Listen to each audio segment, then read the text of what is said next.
there are 4 famines now in Africa. Let's talk about that. Yeah. There are 4 famines in Africa. There are 20 million people that are facing death. Now, there's a difference between hunger overseas and hunger here.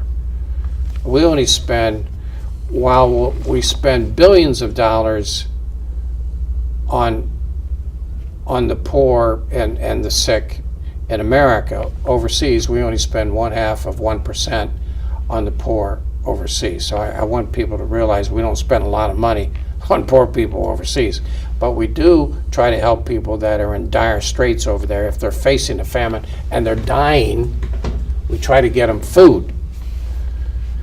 There are 4 countries facing famine now: Somalia, South Sudan, Nigeria, and Yemen.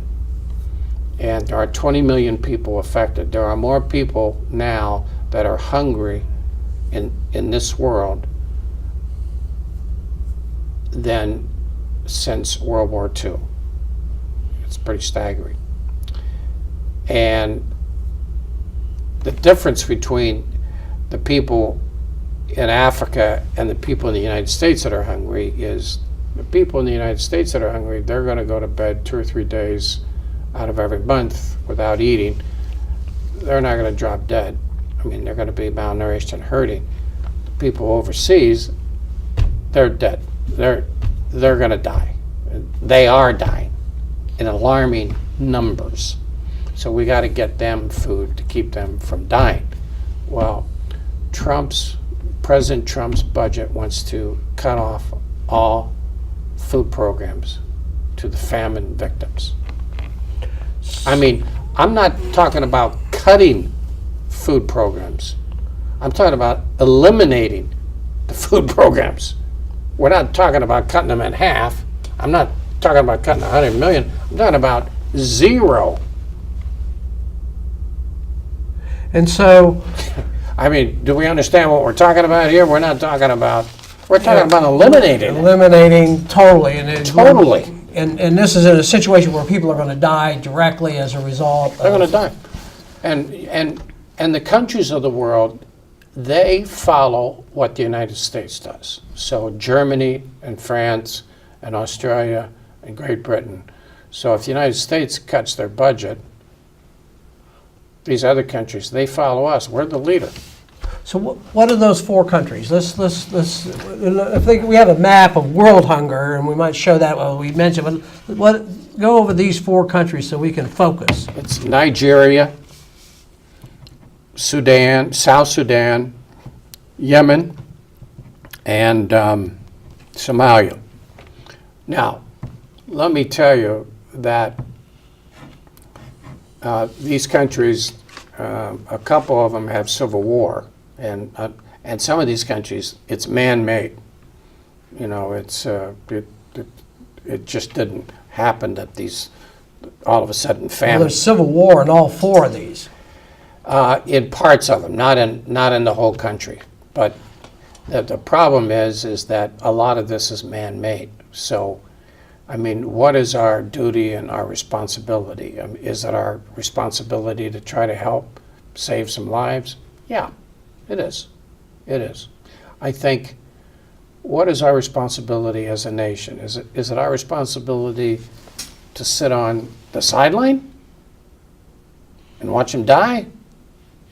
Is it our responsibility in America to help poor people because, you know, they're not making a living wage?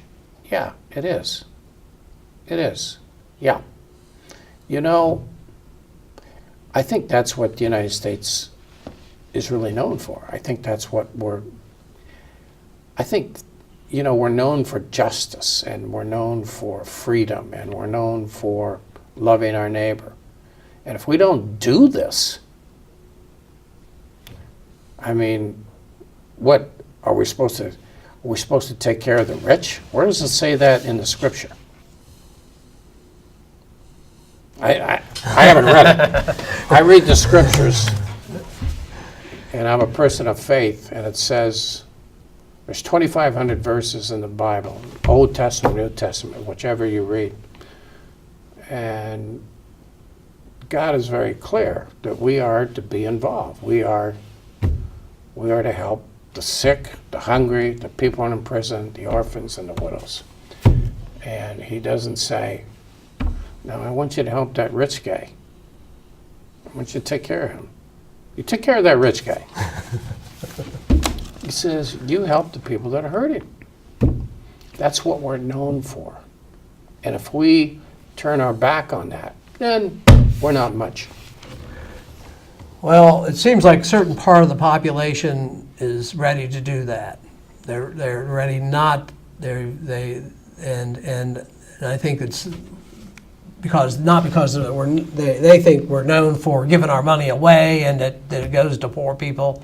In reality, like you say, that most of the money that we've given away anywhere goes to either rich people or middle class people, mostly.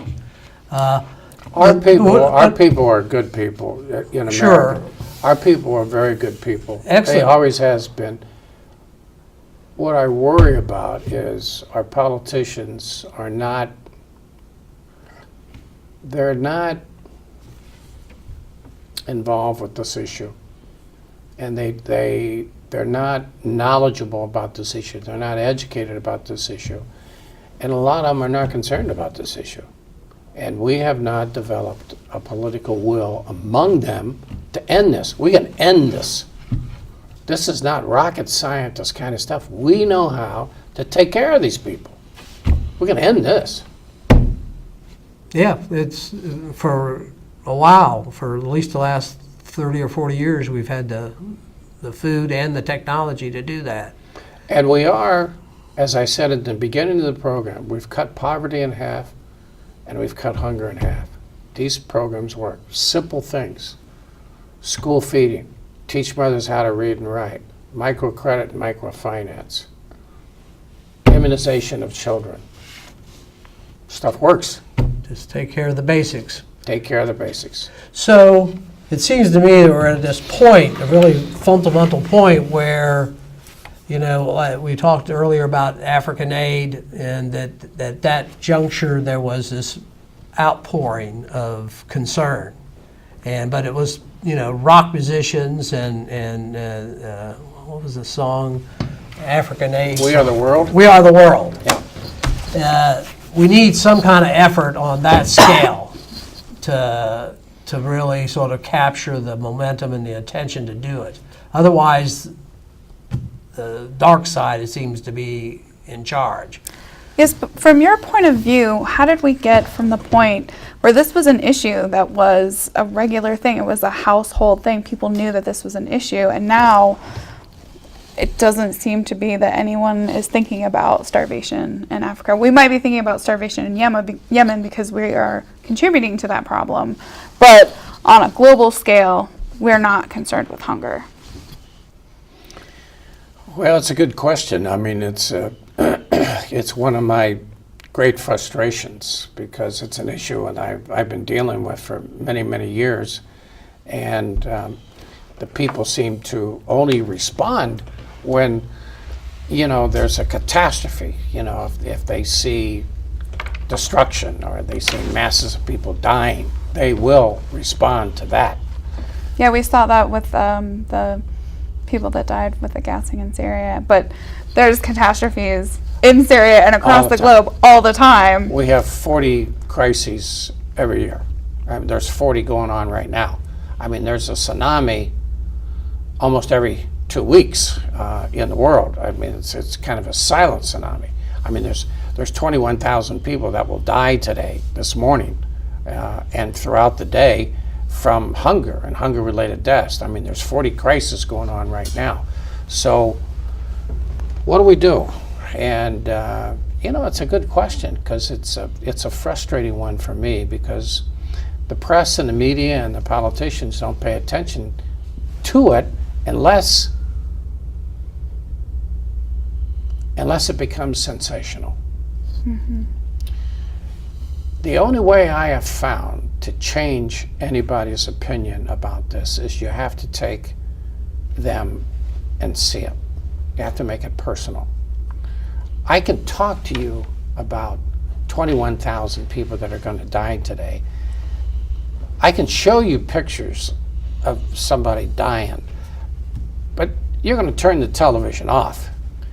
And those facts are going to go like that beyond your head. But if I take you to Somalia, and if I take congressmen to Somalia, and I'm taking a trip like in August, I'm going to Guatemala, and I'm going to take a few congressmen down there, and I'm going to show them some things that are going on down there. I'm going to take them into the hills and show them, 45% of the people in Guatemala are malnourished. I'm going to show them what malnutrition looks like. And they'll come back different people. When I've done that, it really works. You have to take them, you have to show them, you have to change their heart.